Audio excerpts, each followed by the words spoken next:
Welcome to the Student Development Conference 2025. As you can see, it's an incredibly disruptive day, but hopefully a fantastic day and an opportunity for you to get to speak to and get mentorship from a host of individuals who have joined us. But before we get to that point, we have Malin, if I've said that correctly. Malin. Malin, my apologies, Malin, who is an activist, a motivational speaker, and an author who has kindly agreed to talk to you all about conscious conversations. Wow, that's weird. So I'm going to hand over now. Hi everyone, I hope you're all well today. So I've actually born and bred Bedford. I was actually born in Sweden when I was little, but I've been in Bedfordshire pretty much my whole life. Some of you might know me from Love Island. Some of you may have followed my journey through trauma in the public eye and watched me grow. But I'm here to show you how you can overcome certain situations in life and come back to being your whole authentic self through the power of your mind and through the power of spirituality. Now, spirituality can come across as woo-woo nowadays. It depends what you're into. There's so much information online. But all in all, what it means is just coming home to yourself and your true soul's purpose of what you're here on this earth to do. And I want to just briefly share with you my story so you can get a gist of what I've gone through and how I've overcome and how I'm standing here now talking to you guys. So we're going to start off with the basics. This is me. I was around 12 years old. I was a little geeky tomboy, very introvert, and I didn't have many friends. In fact, I loved my life the way it was. I was full of imagination, so humble and innocent and so pure. The world hadn't touched me yet. I hadn't had any masks to put on, and I was my whole authentic self. Now, this is my mum and me. I actually won Miss Bedfordshire when I was 16 years old. So cringe, isn't it? She actually got me doing beauty pageants, and it was really out of my comfort zone. And that is when I started to change. I started to look at myself very differently. I started to pick things out in the mirror and criticize myself, my body, how I look like. And this was actually the start of my eating disorders. This is when bulimia kicked in, calorie restriction and overexercise started to kick in because my self-worth was so low because I automatically did not think I was good enough to get up on that stage. Now there I was in Miss England competing against other women, and the same thing happened. My self-worth just became less and less and less. I thought that life was about how we look like. I didn't understand that life was meant to be how we should feel like and how we are here to feel happiness from within. Now, I then became cabin crew for Virgin Atlantic and Emirates. I remember going to Barnfield College. I did a few months in their cabin crew course, and I was like, I got a job with the Virgin straight away. I thought I was buzzing. But I then got picked on all my flights because I had really low self-esteem. The cabin crew, they treated me quite poorly because they could tell I was really shy and insecure. At this point, I was starving myself. I had no energy to work the flights that I was on. I felt faint.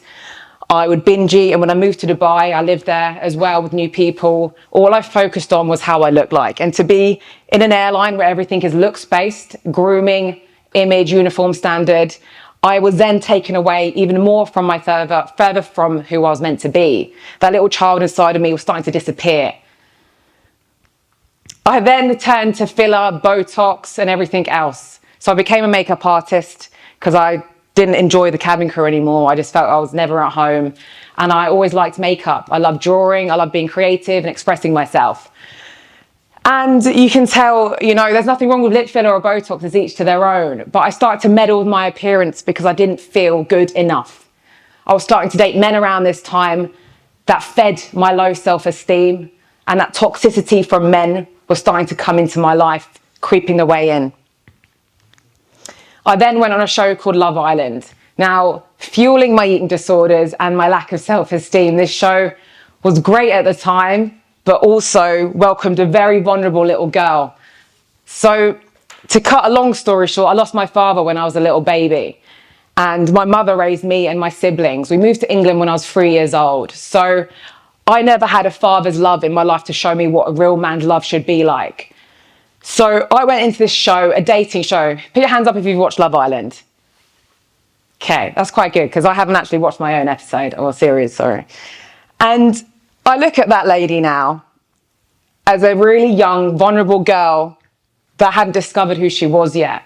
In fact, when I went in that show, it was purely for validation and for self-esteem and to boost myself because I hadn't loved myself fully. Now I came out, look at those lips, what is going on? I started meddling with myself even more. I was starting to get trolled online. I got picked on. I was in the Daily Mail, still am. I'm in the press quite often, and they scrutinise women for how we look like. And it never becomes easier. You just kind of build this thick skin around you, and you step further away from your truth even more. And that is when I started to meddle even more. I got liposuction. I had a BBL. I had all my teeth done. As you can see, as me in Dubai living that influencer lifestyle. Got my turkey teeth as well, which was the most silliest thing I'd ever done because you can't undo that. I was going to swear then. And then I became pregnant with my first child.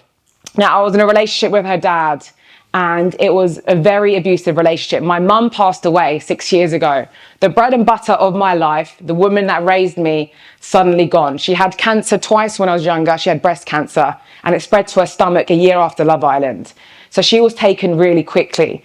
What did I do before I got pregnant? I partied my life away to numb the pain. I sniffed cocaine every weekend, and I binged on alcohol because I didn't know how to control my emotions. And I suppressed that feeling of abandonment and neglect with substances, shopping, external influences. And then I met a man who now went to jail. So I was in an abusive relationship with him, and it started off really, really slow. There was a lot of gaslighting, a lot of love bombing, a lot of love. And I didn't know this at the time. My mum had just passed away. I was naive. I was very alone. And I felt like I needed him to be okay and to survive in this world. When you lose someone like the anchor in your life, like a parent, you seek that attachment from elsewhere. It's the oxytocin in our brain. We automatically need it to feel good. We want that dopamine hit. So we need it from something or somebody. Now, because of the lack of self-worth, I let this man potentially ruin my life. He beat me black and blue. He emotionally beat me, physically, emotionally. And he basically stripped me from my core of who I was, even more than everything else I'd been through prior. Now, I fell pregnant with his child, and he started to cheat on me. This is actually me on holiday in America, trying to be okay, being the influencer to everyone else online, trying to be okay whilst he was in England cheating on me, and I was heavily pregnant with his child. And I was trying to be okay for everyone else again, putting on this facade, this mask that no one could see apart from me. And I was suffering inside to the core, suffering so, so bad. Now, this is my daughter, Concy. She was born about 7 weeks early in Great Ormond Street. The doctor didn't know what was wrong with her. I know because I was beaten black and blue whilst I was pregnant. I was thrown into wardrobes, spat, kicked on. I had deodorant sprayed in my eyes, called a whore, a slut, and everything else, okay? Now, she survived for a month and then she passed away. So a year after my mum died, my child died. And then I advocated for women and domestic abuse. And I work with Women's Aid, Refuge. I work at number 10 Downing Street. I work with the Home Office, and I do a lot of campaigning for women's rights, but also that I want to show women and men that you have that power in you. So here I am on the cover of a magazine while still navigating the grief and the pain and the loss. And I hadn't actually addressed any of the wounding that this man had given me. I was still on fight or flight mode, trying to work and do things for everybody else. Yet I hadn't fixed myself yet. There's me doing some body positivity. So I started to gain weight, which is great. You know, bodies change. And then I was battling court with him, and I took myself to Bali on a women's retreat. And this is when I got a touch of spirituality. It gave me a bit of stillness. I was in the middle of nowhere and I wanted to get away. He was still trying to email me when we were going through court, and he was trying everything in his best power to suck me back in, because that's what they do. They hoover you back in. That's their technique they use. They try and reel you back in. And so I took myself far, far away and tried to work on myself. And then I did a TEDx talk not long after he got sentenced. And still I'm suffering inside here. No one could see it, but I'm still using that power I had in me to give someone else a bit of hope. Shortly after, I'd say a few years, I got pregnant with my daughter, Zaya. Now, she is the best thing that's ever happened to me. I was actually friends with her father for a while, and then we broke up when she was 2 months old, and my whole world came crashing down. That's me when I was pregnant with her for a grief campaign. I suffered really badly with prenatal and postnatal depression when I had Zaya because I hadn't addressed the trauma of losing my child beforehand. Now, having a child on your own with no parents alive and your other half leaving you is very difficult. So this showed me that I had a lot of wounding in me that I hadn't addressed yet. The trauma was actually sitting in my body. Who here knows Joe Dispenza? Has anybody heard of him? Okay, so he talks about the body storing trauma, generational trauma, ancestral trauma. It all lives in our body from generation to generation.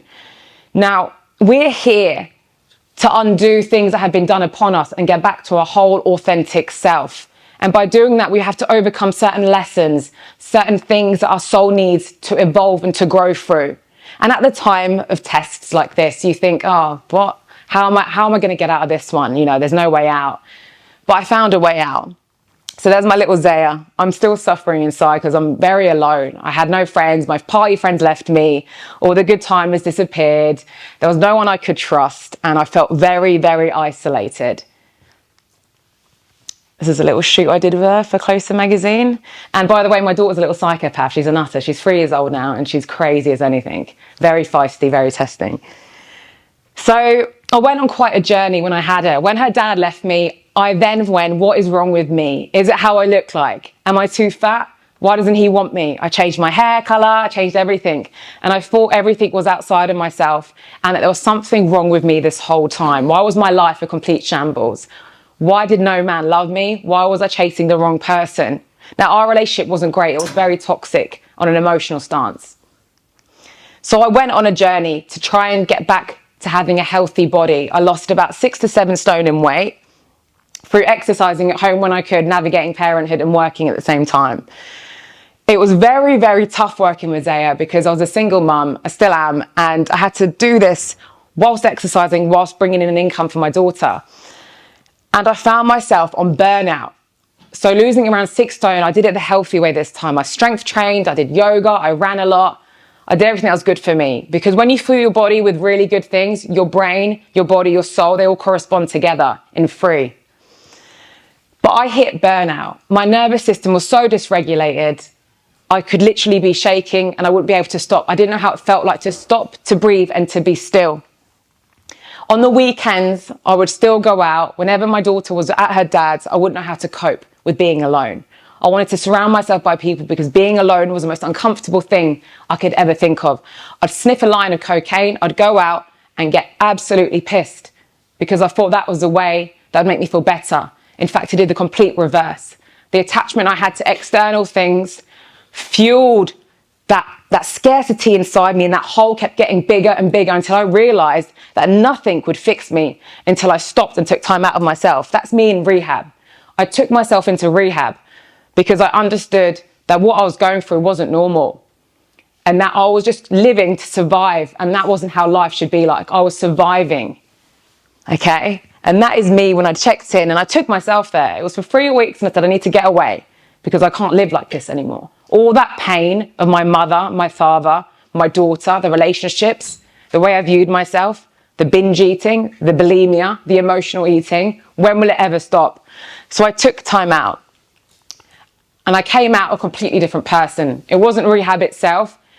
It was because I learned how to meditate. I meditated for 2 minutes and my whole life changed.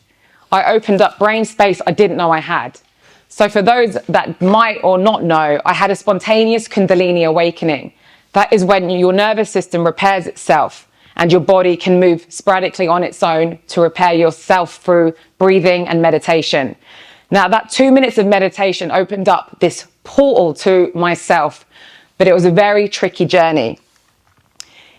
I shaved the sides of my hair because my hair started to fall out from actually being still. My hair started to fall out because I'd never given myself the capability to just be still with myself. And my body didn't know how to react. So during a Kundalini awakening, it's a spiritual awakening. Sometimes I don't like using the word spiritual because it can be different for everybody. All of the unaddressed childhood wounds came through because I gave myself that time to sit. And the more I meditated for about an hour a day, and I've got ADHD, guys, it is possible, I'm telling you. I had to sit there and be like, okay, breath work. And then I'd be thinking of like Chinese dinner or something. And then I'd be thinking about what I'm doing tomorrow. And they'd be like, no, bring it back, bring it back. Until I got myself into a state of trance, a state of nothing. And what this does, it brings up everything you have ever suppressed in your body up to the surface for it to be addressed and for you to feel that pain from childhood. Now, what we do in our adult life is we walk around looking for attachments. It could be emotional neglect from when we were children. It could be grief. It could be abuse. It could be sexual abuse. It could be absolutely anything that we have suppressed from childhood to adulthood. And we walk around thinking we're okay wearing these masks, when in reality, our personality and things that we're doing show us otherwise. And that's the shadow part of ourselves that we don't want to confront. Now, when you give yourself time and space and you sit and you meditate and you open up your brain to new capability, you start to see where and when and how it went wrong. Mine was my mother wound. That's my mum and that's me. And it brought back the memories of when I was a child, when I wanted to play and no one would play with me. When I had lots of shouting growing up in my household, my mum was very angry. You know, she was a very sad woman because her husband had died. But I witnessed that as a child. I witnessed stuff I shouldn't have seen. And me not having a father in my life either to show me the true love from a dad affected me growing up. So I started to repeat the same cycles in relationships, in career, in money, in everything I did. It was reflecting the internal reality of myself.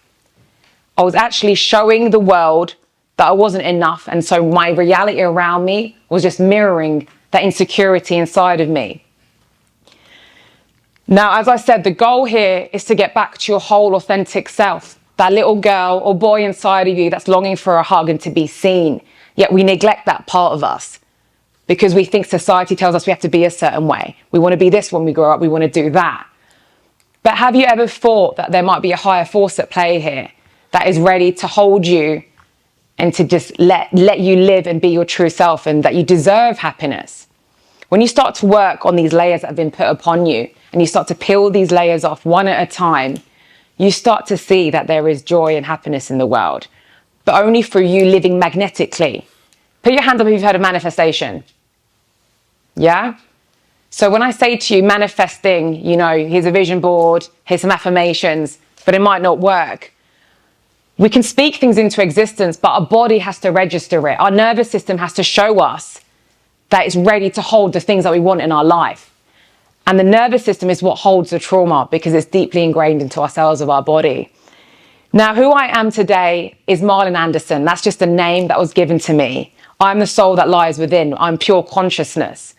Now, what that means is that I'm observing what Malin is doing. And when we are the observer, we understand the present moment of what we are doing right now in this very moment. We're not thinking of the past. We're not thinking of the future. We're living in the now. And that you're open to what the universe has to offer you. So when I look at this girl now, I see me in her. I live very joyfully. I have that play-like attitude. I don't worry. I don't fear anything. And lo and behold, my whole world has shifted. I have the most amazing, authentic friends around me. I have the best career I could ever ask for. Things keep growing. Money is abundant to me because I know I'm truly worthy of it. You know, there were times I used to be broke and I'd be scared because I didn't know how I was going to make it. I had no parents to rely on.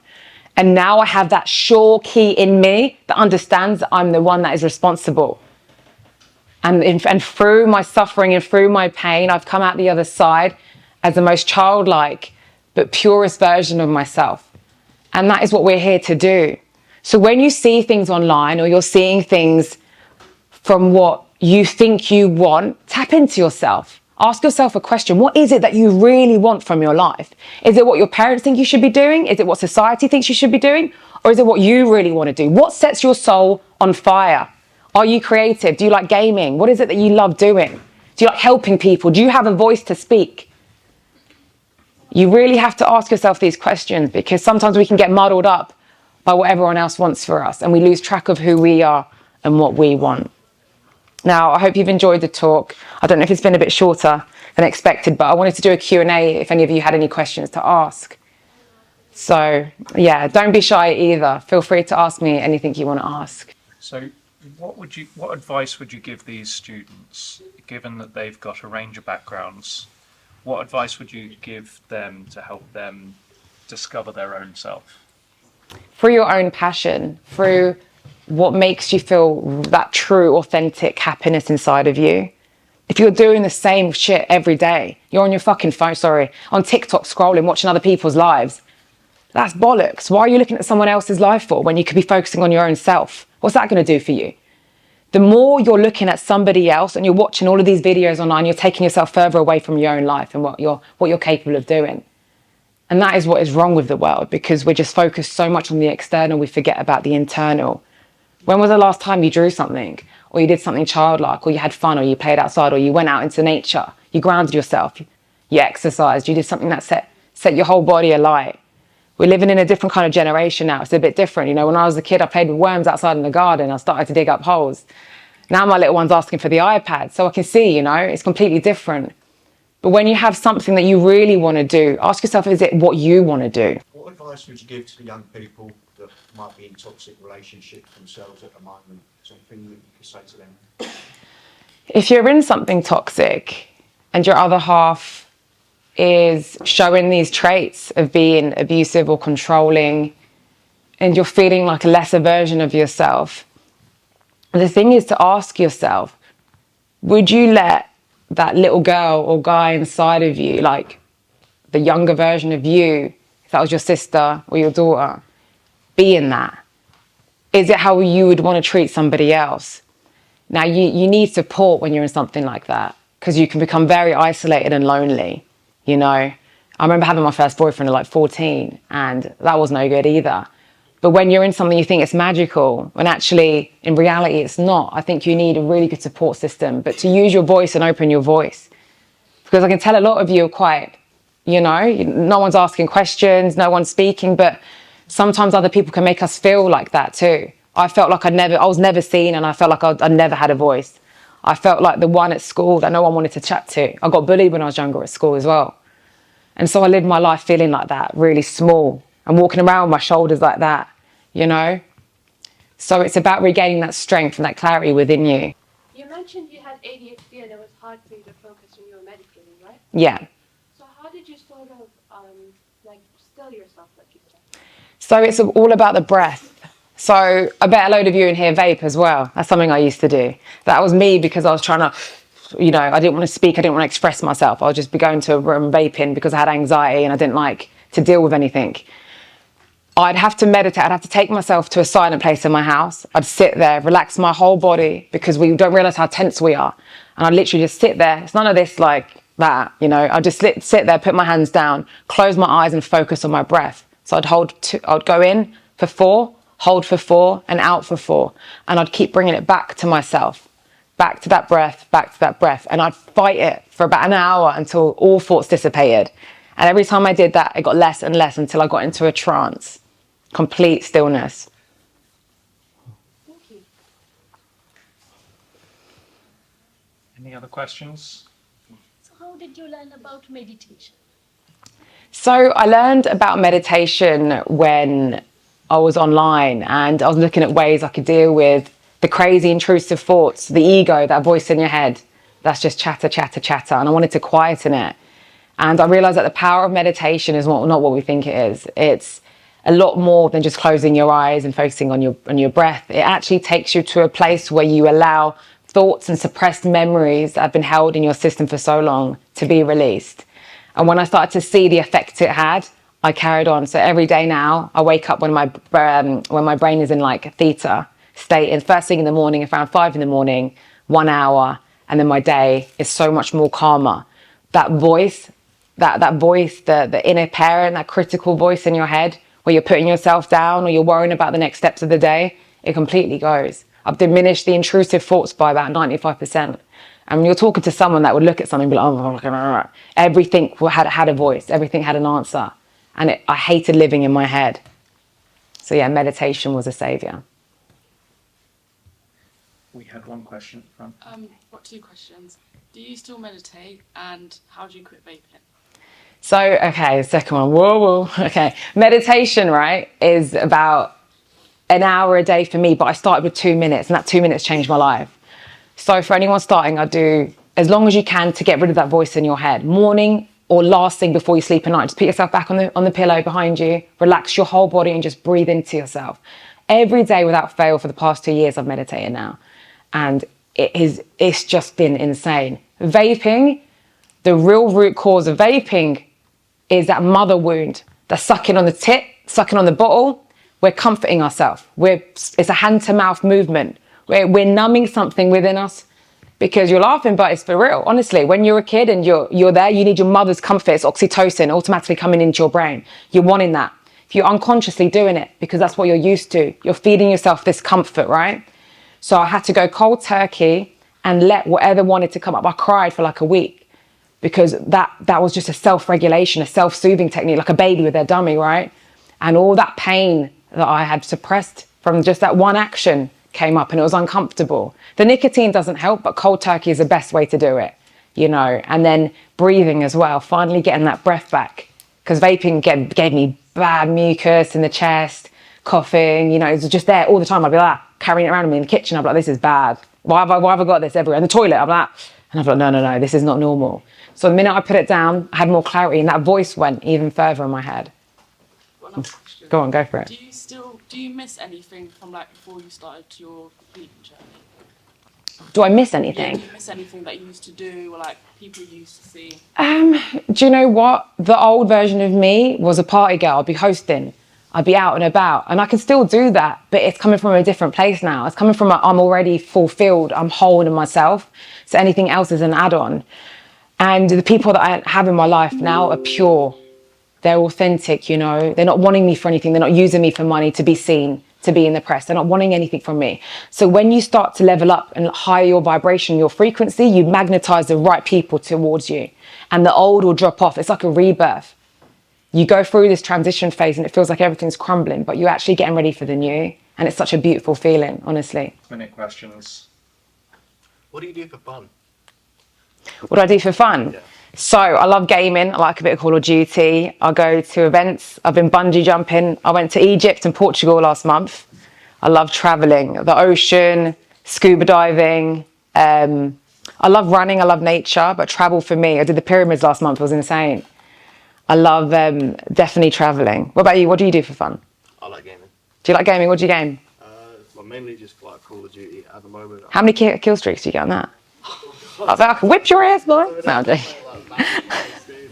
Playing like Assassin's Creed and stuff like that. Okay. Do you feel like you zone out when you're gaming though? That you're in flow state? Yeah. It's quite a nice feeling, right? It's quite like ignore everything. Yeah. Quite oblivious actually. It kind of gets me. It's like when you're reading a book. Yeah, it's like reading a book. But it's good to have a good balance. Sometimes we try and drown out of this world because we don't want to be in it. So I have to get the balance right. Because I've got an addictive personality. I feel like it's like the equivalent of vaping for someone who doesn't vape. Yeah, no, 100%. But it's good you're aware. Being self-aware is the key. Yeah. So we think that when we relapse and we go backwards, it's a bad thing, right? But actually it's like a spiral that keeps going up. The symbol of Kundalini is a spiral and it goes up and up. So you visit the same cycles and the same patterns until you go up and up and up, until you level up. And when I went downhill, I was like, okay, this is just a blip. This is just a test now from the universe showing me something that I haven't been self-aware of yet. And the self-development journey can become a bit boring, a bit like, like you said, well, you know, what do you do for fun? I bet you thought I was a boring motherfucker. Yeah. No, I'm not, far from. Thank you for having me. Okay, thank you.